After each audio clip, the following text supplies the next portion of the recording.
മാർക്കോസ് ചേട്ടന് കൃഷി ഉപജീവന മാർഗമാണ്. നട്ടുവളർത്തുന്ന വാഴകളെ അയാൾ പ്രാണനെ പോലെ സ്നേഹിച്ചു. രോഗബാധയുടെ പേരിൽ വാഴകൾ വെട്ടേണ്ടി വന്നപ്പോൾ മാർക്കോസ് ചേട്ടൻ അനുഭവിച്ച ഹൃദയഭാരം അയാൾ കൃഷിയെ എത്രമാത്രം സ്നേഹിച്ചിരുന്നു എന്നതിന് തെളിവാണ്. മനുഷ്യത്വമില്ലാത്ത നിയമവ്യവസ്ഥ, കർഷകർ നേരിടുന്ന അവഗണന തുടങ്ങി പഴയകാല കർഷക ജീവിതത്തിന്റെ പൊള്ളുന്ന അനുഭവങ്ങൾ പകർന്നു തരുന്നതാണ് പൊൻകുന്നം വർക്കിയുടെ ആ വാഴവെട്ട് എന്ന കഥ. മാർക്കോസ് ചേട്ടനും മകൾ റാഹേലും കൃഷിയെ ആത്മാർത്ഥമായി സ്നേഹിക്കുന്നവരാണ്. കഷ്ടിച്ച് ഒരേക്കർ ഭൂമിയാണ് അവർക്കുള്ളത്. അവിടെ അത്യാധ്വാനം കൊണ്ട് അവർ വാഴകൾ വെച്ച് പിടിപ്പിച്ചു.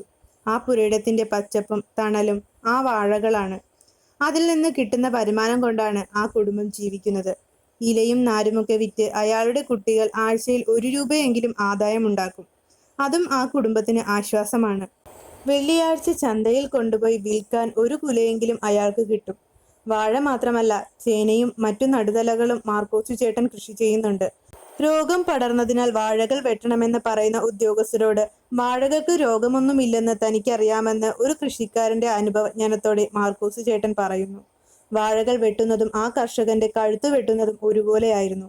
മാത്രമല്ല, തന്റെ മക്കളെ വെട്ടുന്നത് പോലെയാണ് മാർക്കോസ് ചേട്ടന് വാഴ വെട്ടുന്ന കാര്യം ഓർക്കുമ്പോൾ തോന്നുന്നത്. തന്റെ ജീവിതത്തിന്റെ രക്തധമനികളായാണ് അയാൾ ഓരോ വാഴയെയും കണ്ടത്. അതില്ലെങ്കിൽ അയാളില്ല. വാഴ വെട്ടിക്കളയുന്നതിനെ കുറിച്ചോർത്ത് വളരെയേറെ ഹൃദയഭാരം അയാൾ അനുഭവിക്കുകയും ചെയ്യുന്നു. വാഴ വെട്ടുകയാൽ മരുഭൂമിയായ തങ്ങളുടെ കൃഷിസ്ഥലം കണ്ട് റാഹേൽ മാറത്ത് തല്ലുന്നത് അവൾ കൃഷിയെ അത്രമേൽ സ്നേഹിച്ചിരുന്നത് കൊണ്ടാണ്. കൃത്യനിർവഹണം കഴിഞ്ഞു പോകുന്ന ഉദ്യോഗസ്ഥരോട് സിംഹിയെ പോലെ ആക്രോശിക്കുന്ന റാഹേലിനെ കഥാവസാനം കാണാം. മണ്ണിനോടും കൃഷിയോടുമുള്ള ആഭിമുഖ്യമാണ് മാർക്കോസ് ചേട്ടനും റാഹേലും ഈ വിധം പ്രതികരിക്കാൻ കാരണം.